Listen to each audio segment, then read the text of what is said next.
The chamber of the Interstellar Council stretched wider than any stadium on Earth. Its walls shimmered with flowing light, colors shifting to match the voices of speakers. Rows upon rows of representatives filled the seats. Some were tall, with crystal-like skin. Others were covered in scales, feathers, or soft fur. Each voice carried pride, for every species here believed itself important. When the humans walked into that chamber, whispers began at once. A few members tilted their heads in curiosity, but most smiled with amusement. Humanity had only touched the stars a few centuries earlier. They still counted their colonies in the dozens, while older empires claimed thousands of worlds. To many, Earth was no more than a minor trader, bold but untested. The lead human delegate, a man named Arun, stepped forward. His suit was plain, his shoulders straight. Behind him stood two more humans, both carrying tablets filled with records and agreements. Their faces showed no fear. They had come for recognition, and they believed they had earned it. Arun spoke with calm words. Honored Council, humanity seeks acknowledgement as a major power. We come with a request to hold a seat among you, to speak not as guests but as equals. For a moment, silence filled the chamber. Then a wave of laughter rolled across the seats. A tall figure with silver eyes, representing a star empire 20,000 years old, leaned forward.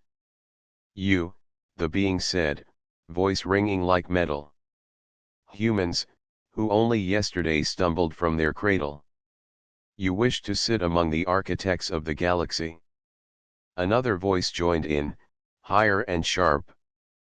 Perhaps they believe their small ships and fragile worlds are enough to make them mighty. Shall we vote on whether to give them a toy seat beside the true powers? The laughter grew louder. Some delegates pounded their tables in amusement. A few younger species shifted uncomfortably, yet none spoke in defense of the humans. Arun did not move. His eyes scanned the chamber, and though his hands tightened at his sides, his voice remained steady.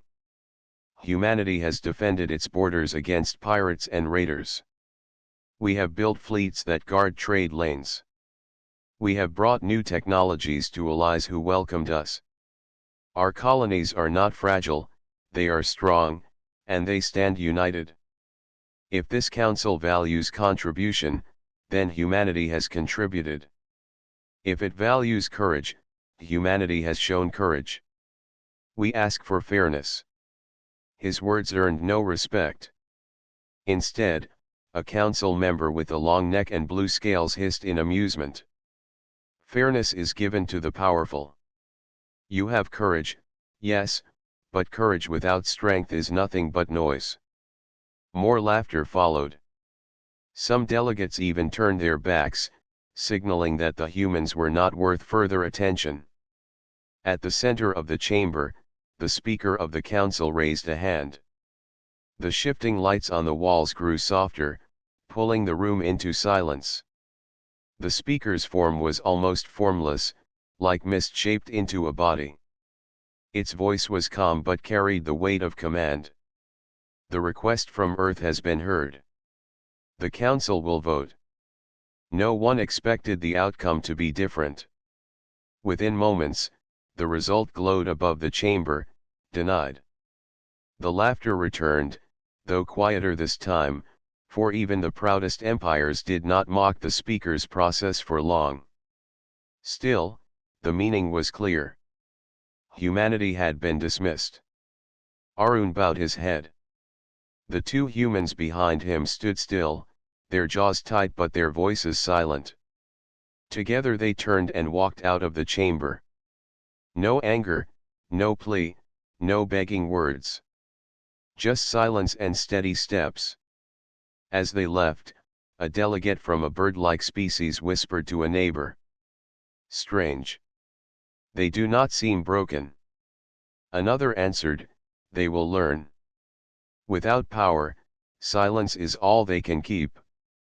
The humans reached their transport and boarded without delay. Beyond the chamber windows, the stars of the Council's home system shone bright. To the other races, those stars were symbols of order and stability. To the humans, they were reminders. Every star was a challenge, every world a goal. Inside the transport, one of Arun's aides finally spoke. They laughed at us. Every word we spoke, they mocked. Arun looked out at the stars, his face calm but his eyes sharp. Let them laugh. Words fade. What matters is what we build after their laughter ends. The transport slipped into faster than light travel, vanishing from the Council's sight. The chamber returned to its business, already forgetting the humans' request. But far away, in hidden places, plans were waiting. The humiliation of this day would not be the end of Earth's story. It would be the beginning. The transport carrying the human delegation arrived back at Earth after many days of silent travel. From orbit, Earth shone as blue and green as ever, a jewel among the stars. To most, it looked peaceful. To Arun and his aides, it looked like a challenge. The Council had laughed, but humanity would not remain a subject of laughter. They had asked for recognition and been denied. Now they would choose a different path. In the capital city, the human assembly gathered. Leaders from every colony, every fleet, and every major company joined in the Great Hall. Reports of the Council's mockery spread quickly. Some leaders were angry, others worried. A few believed Earth should accept its position as a minor voice in the galaxy. But most felt the same sting as Arun had felt in the chamber. When Arun stood before them, his voice carried across the hall. The Council mocked us. They looked upon our fleets and saw weakness. They looked upon our colonies and saw fragility. They looked upon our people and saw children. But they are wrong. We know what we are. We know what we can build. The question is not whether they laugh at us. The question is what we will do after their laughter. A wave of determination swept through the hall. Plans began that very day. Committees formed, not for words or speeches, but for construction and research. Humanity would not waste time begging. Humanity would act. Far from the cities, hidden shipyards were prepared. Entire asteroid belts were purchased under the names of private mining firms. On the surface, it appeared Earth was expanding its resource efforts. In truth, these were the first steps of something greater. Scientists worked in silence, studying new alloys, new engines, and new shield designs. They built on discoveries shared by other species, but they also pushed forward with their own unique ideas. Unlike the older empires, bound by tradition and pride, humanity had no fear of breaking old methods. Every failure became a lesson. Every success became a brick in the foundation of something vast. Families moved to new colonies, knowing they might never return to Earth.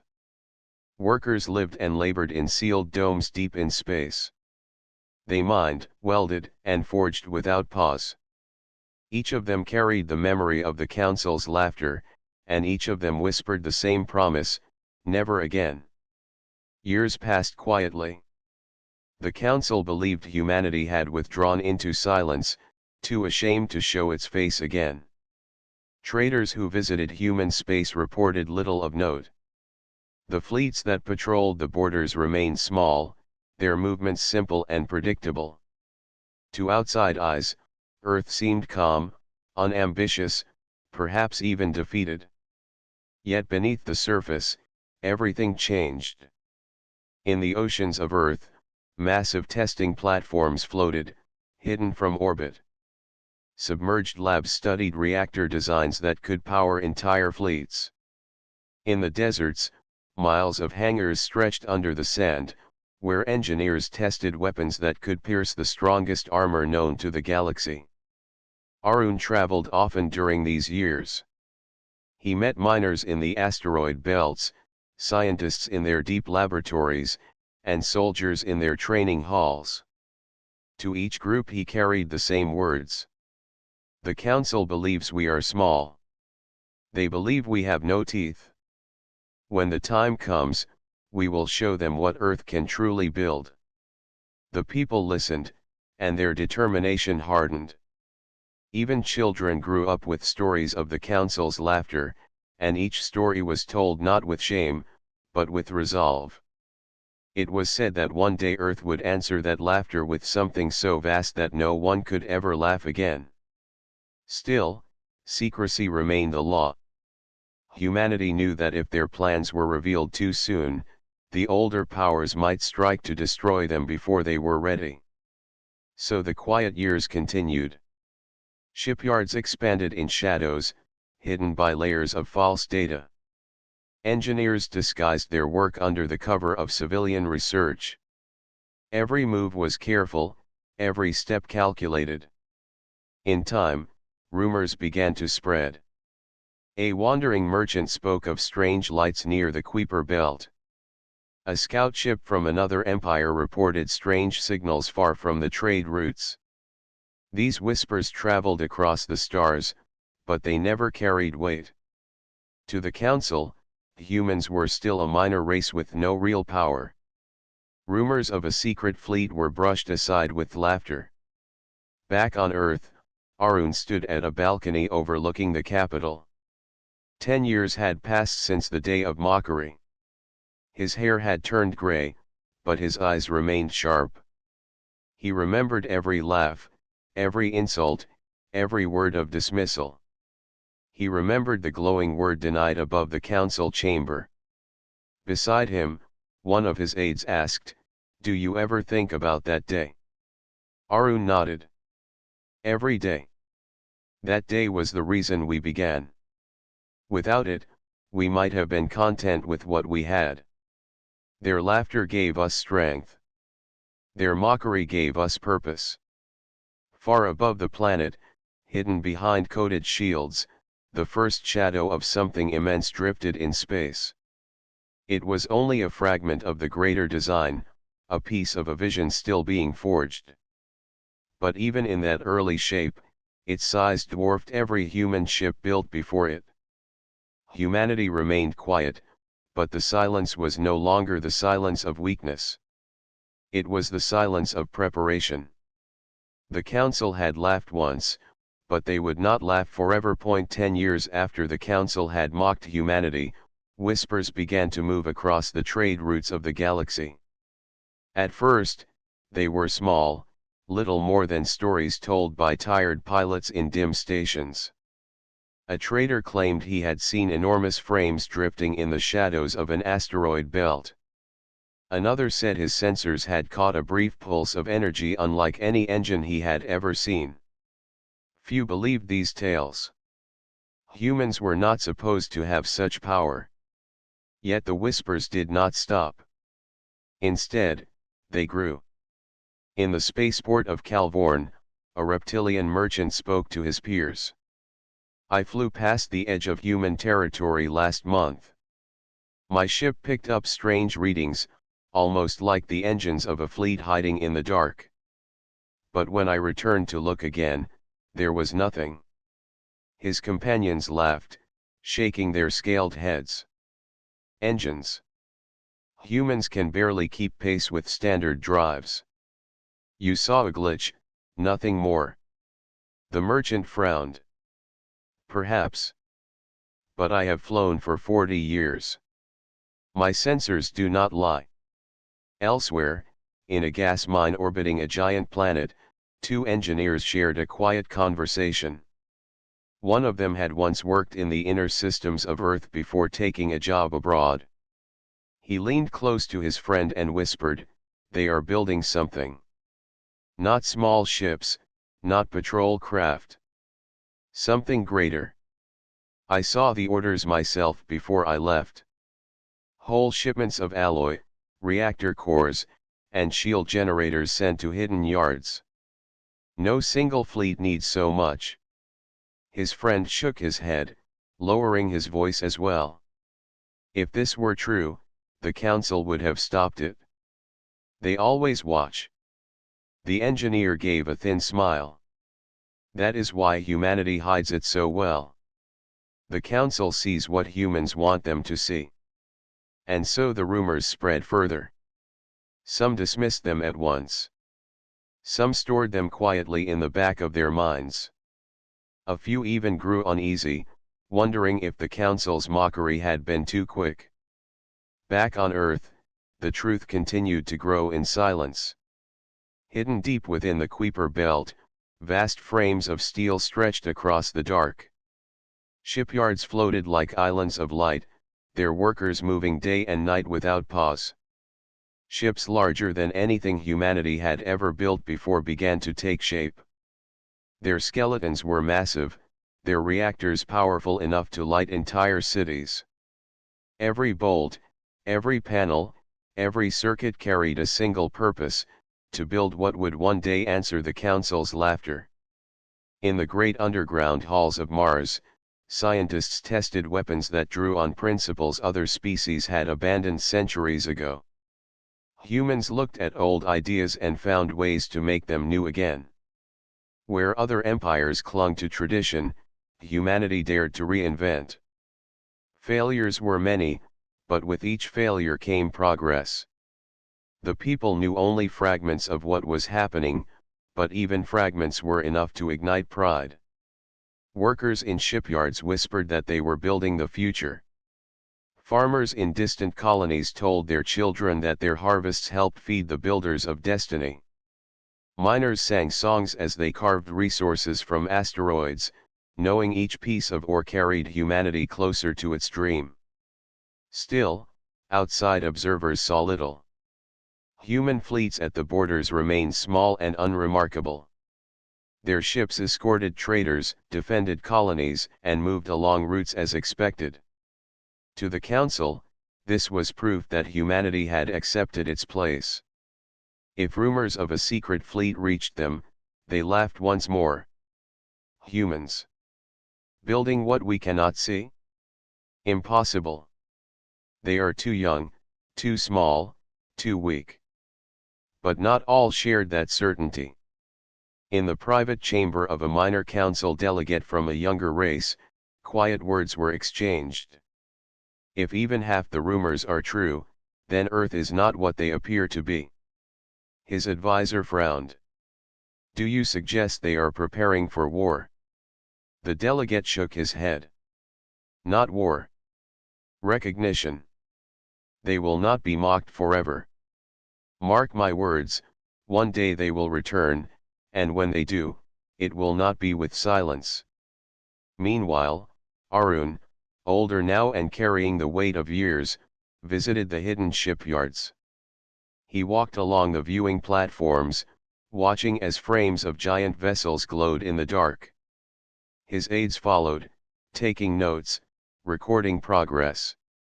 Each year we move closer, one aide said quietly. But the scale of it is greater than anything we imagined when we began.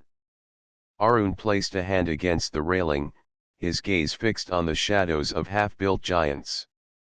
That is the point. The Council believes we are small. We will show them how wrong they are. The greater the scale, the greater the answer. In that silent field of stars, the whispers were no longer rumors. They were the first hints of a truth so vast that no empire would ignore it when it finally emerged. The galaxy did not yet know. The Council still laughed. But the shadow of something mighty was already forming, and it was only a matter of time before it stepped out of the dark. The years passed slowly, but they passed with purpose. To the rest of the galaxy, humanity seemed quiet, almost invisible. Traders still moved between colonies. Fleets still patrolled the borders. Communications with neighbors continued, though always with polite distance. Nothing seemed unusual. Humanity looked calm, ordinary, and predictable. But beneath this calm surface, the truth was far different. Humanity was working harder than ever before. In the hidden shipyards of the Kuiper Belt, great frames of steel continued to grow. They stretched like mountains floating in the dark, each larger than the last. Thousands of workers lived in small stations around the yards, working shifts that lasted until their bodies ached. They welded, bolted, and carved. They tested engines powerful enough to rip through space, and they crafted armor thicker than anything Earth had ever used. No one complained. Every worker knew why they were there. Every worker remembered the story of the council's laughter. It was told in mess halls, whispered in corridors, and passed down to children who grew up never setting foot on Earth. That story became a fire, and the fire never went out. On Mars, laboratories dug deep into the red soil. Scientists tested reactors that glowed like miniature suns. New alloys were forged in hidden furnaces, materials so strong they could withstand direct hits from weapons known to tear apart cruisers. Shield technology was refined again and again, always searching for one more layer of protection. Many experiments failed, sometimes with flashes of light that shook the ground. But failure never stopped them. Humans had learned to see failure as a teacher. Each mistake was written down, studied, and turned into progress.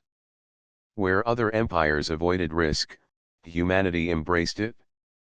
That spirit pushed them forward, step by step, year by year.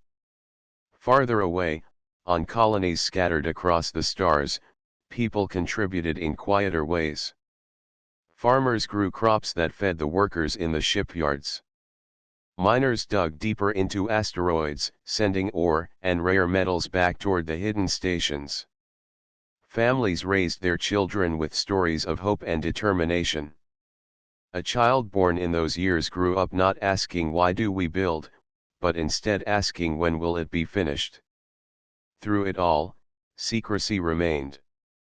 Every shipment was disguised as simple trade. Every convoy carried false records. Even patrol fleets were ordered to act as if nothing unusual was happening. If a scout from another empire passed nearby, they saw only empty rocks or mining operations. The great secret of humanity's work remained hidden behind careful planning and layers of deception. The Council never suspected the truth. They believed humans had accepted their place as a small voice in the galaxy. Reports of strange activity in human space were dismissed as rumors or errors. Humans are harmless, the older empires said. They will never challenge the order of the stars. But among the younger races, doubts began to stir. Some traders whispered that the humans were preparing something vast. A few even wondered if Earth was planning to break the balance of power. Yet no one dared speak of it openly. The Council's laughter still echoed in their memories, and none wanted to be mocked for suggesting that humans could rise so high. Inside the secret shipyards, the first prototypes neared completion. They were not the Leviathan itself, but smaller steps along the path. Cruisers heavier than anything in the human fleet before them. Carriers able to launch squadrons in seconds. Test vessels that pushed engines to their limits until the metal glowed red. Arun visited often, though his hair had grown white and his face lined with years. He spoke to the workers, the scientists, the soldiers in training halls. His words were steady, filled with patience. We are not rushing, he told them. We are preparing. The Council believes time is against us, but time is our ally. Each year of silence is another year of strength. Let them laugh in ignorance while we build in silence. When the time comes, there will be no laughter left. His words carried across the stations, across the labs, across the colonies. They became almost like a prayer. The silent years were not wasted years. They were years of building, learning, and shaping the future. Outside, the stars shone as they always had, cold and bright. Ships from other empires drifted past, unaware of the giants growing in the shadows. The galaxy slept in comfort, blind to the storm that was slowly forming. And humanity continued its work. Quiet, patient, tireless. Every hand moved with purpose. Every mind focused on the same vision. The day would come when silence ended, and when it did, the stars themselves would tremble at what emerged. The galaxy never stayed peaceful for long. Old rivalries between the great powers always rose again. Borders clashed, and fleets moved like shadows across the stars. At first, the disputes were small, no more than raids and skirmishes between ambitious admirals. But soon the fighting spread. Trade lanes became dangerous, colonies went silent, and whispers of war reached every corner of space. The council called an emergency meeting in their great chamber. Delegates from across the galaxy filled the seats, their voices sharp and restless. Some demanded punishment for those who broke the peace. Others argued for neutrality. A few called for greater fleets to protect the core systems. For all their words, fear hung in the air. The balance of power was shifting, and no one could be certain which empire would rise above the rest. In the middle of this storm, someone mentioned humanity. A tall delegate with a face like polished stone raised his voice. What of the humans? They keep their fleets close to home. Perhaps they could be useful as mediators, or as guards for the lesser lanes. Their role may be small, but at least they are eager. At once, laughter rippled across the chamber. The sound echoed against the shimmering walls. Another delegate waved a clawed hand dismissively. Humans. Their fleets are too small. Their ships are toys compared to ours. What could they do in a storm like this?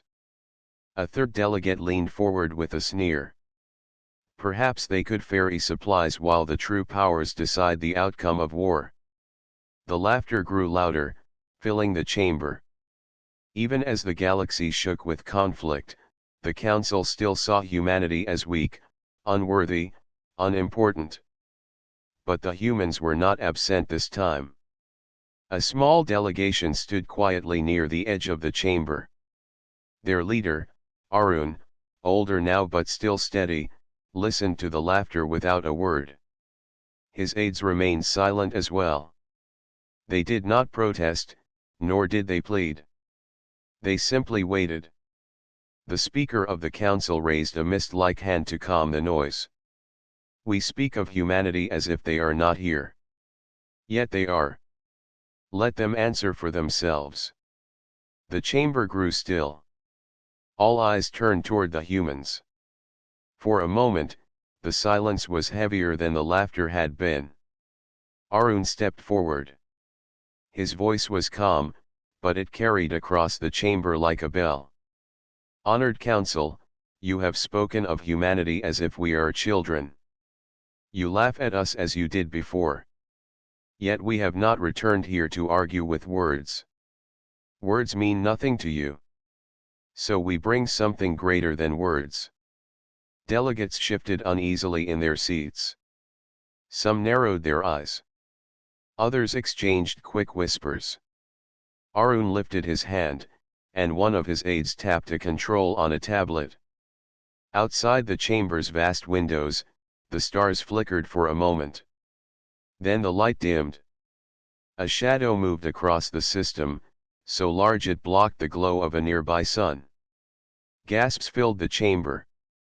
The shadow grew clearer, sharper, until it resolved into the outline of a ship. No, not a ship, but a Titan. The Leviathan-Class Dreadnought emerged from slip space. Its hull stretched for miles, gleaming with strange alloys that caught the light like silver fire. Entire fleets could have hidden within its silhouette. Its weapon arrays pulsed with quiet energy, ready but restrained. Shields shimmered faintly, visible even to the naked eye, proof of strength far beyond anything the Council had ever seen. For the first time in the Council's history, the chamber was silent. No one laughed. No one dared to. Arun's voice broke the silence. This is the Leviathan, the vessel of Earth. It is not built for conquest, but for defense. It is not built for boasting, but for proof. You believed humanity was small. You believed our silence was weakness. But our silence was preparation. You see now the answer to your laughter. A delegate from a proud empire tried to speak, his voice trembling. This cannot be real. No single world could build such a thing. Arun looked at him calmly. Not a single world. Many worlds. Many hands. Many years of work in silence. Humanity built this together. Every colony, every worker, every mind. This is the strength of unity. Whispers filled the chamber again, but they were no longer mocking. They were fearful, awed, uncertain. The great empires that had dismissed humanity now stared at a dreadnought that dwarfed their proudest ships. The Speaker of the Council rose slowly, its mist-like body shifting colors in thought. The balance of power has changed. Humanity has revealed its strength. The Council must decide how to respond. Arun bowed his head. We do not come to threaten. We come to claim our place. We ask for nothing more than recognition as equals. If peace is what you seek, then humanity will stand with you. But if mockery is all you offer, then know that humanity will never bow again. The chamber sat in heavy silence. Outside, the Leviathan hung in the stars, a mountain of steel and fire, watching, waiting. The storm in the galaxy had grown fierce, but now a new force had entered the field. Humanity had revealed its hand, and the Council would never look at them the same way again. The Council chamber remained silent as the shadow of the Leviathan stretched across the stars.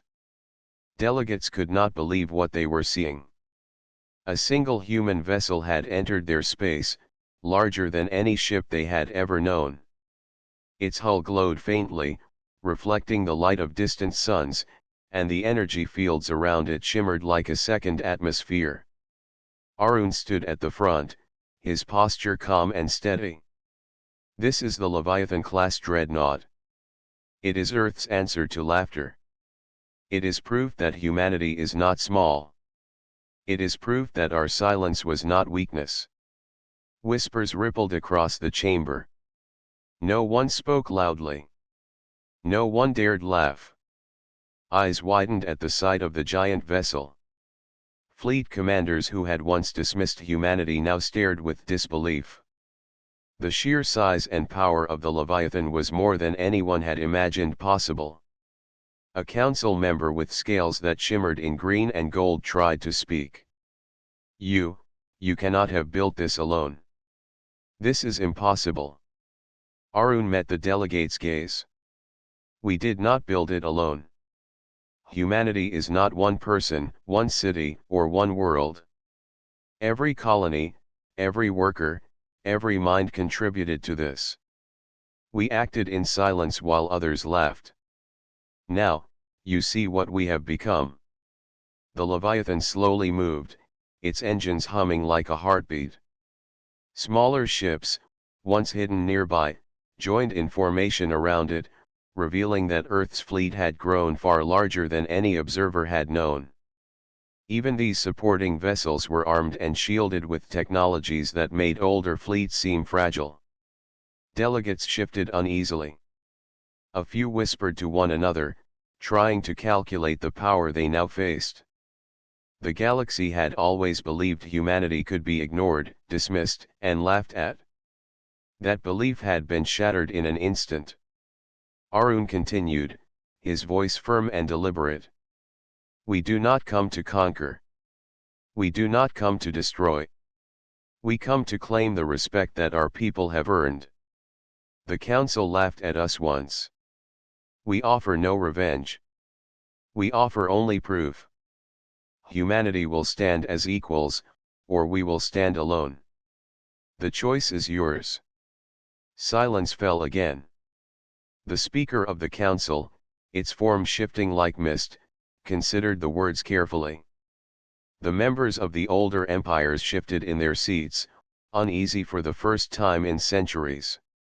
Some had underestimated the humans, believing that centuries of experience made the galaxy predictable. Now they realized that humanity had used that predictability against them. Outside the chamber, the Leviathan drifted among the stars, its energy fields glowing brighter, signaling readiness. The hum of its engines carried through space, a sound that every nearby ship could feel even without seeing the vessel itself. It was a presence that demanded attention. Arun's aides stepped forward with tablets, showing simulations of the Leviathan's capabilities. Its shields could withstand the combined firepower of multiple fleets. Its engines could outmaneuver the largest cruisers. Its weapons could strike targets with precision across vast distances. It was more than a ship. It was a statement. Delegates tried to question, to challenge, to deny the reality before them. But Arun's calm voice cut through all doubt. We are not here to fight. We are here to be seen. You have judged us too soon, and now you see the result. Do not fear us for our ships. Fear us for what humanity can achieve when united and determined. One young delegate, from a species that had watched humans quietly for decades, whispered to a neighbor. They are not children. They are something else.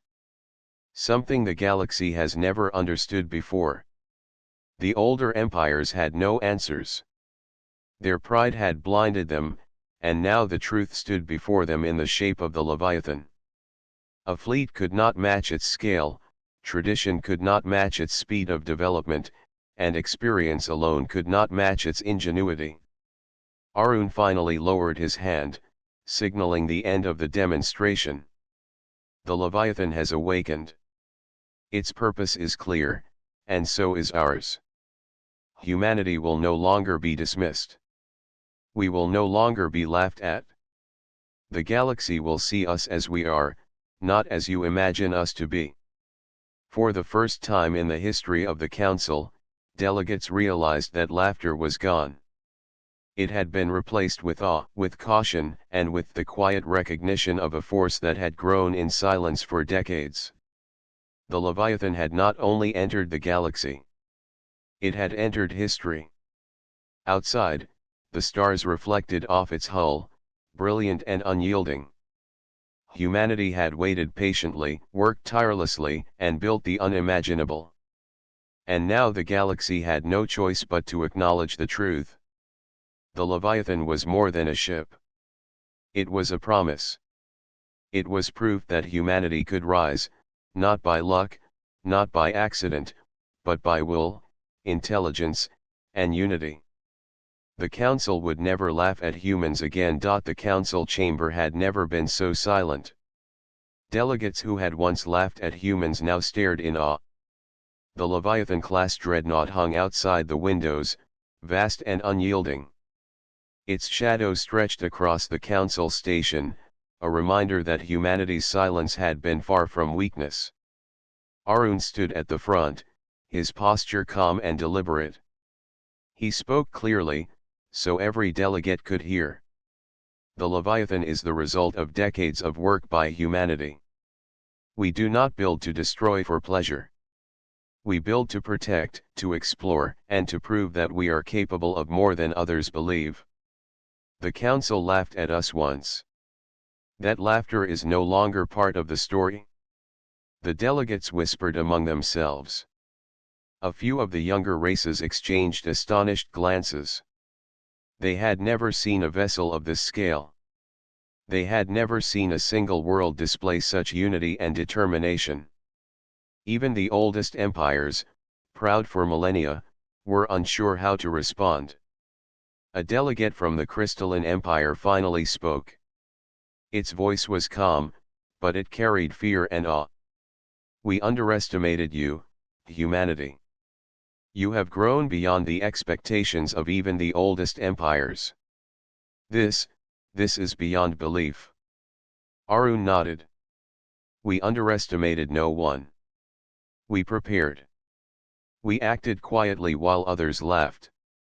Now we stand ready to take our place among the stars as equals. Not as subjects, not as observers, and not as children to be dismissed." The speaker of the council, its mist-like body shifting in soft colors, rose slowly. The delegates fell silent once more. Humanity has shown proof of its strength and will. The council must consider this carefully. Their place among us cannot be denied lightly. Arun did not raise his voice or show pride. His calm presence carried authority more than words ever could. "We seek no special favors. We only ask for what we have earned. Respect. Equality. Recognition as equals among the council. That is all humanity asks." The chamber remained still, as if the walls themselves were holding their breath. Outside, the Leviathan drifted in silent power, a mountain of steel and energy. Its very presence was proof that humans had grown beyond being laughed at. Finally, a vote was called. Unlike the first time, when laughter had filled the chamber, this vote was quiet and deliberate. Delegates considered not only humanity's power but also the unity, intelligence, and patience it had shown. Every yes and no carried weight, for every empire understood that the galaxy had changed. When the result was announced, the chamber filled with a mixture of relief, awe, and respect. Humanity had won. They were now recognized as a major power, a force that could not be ignored.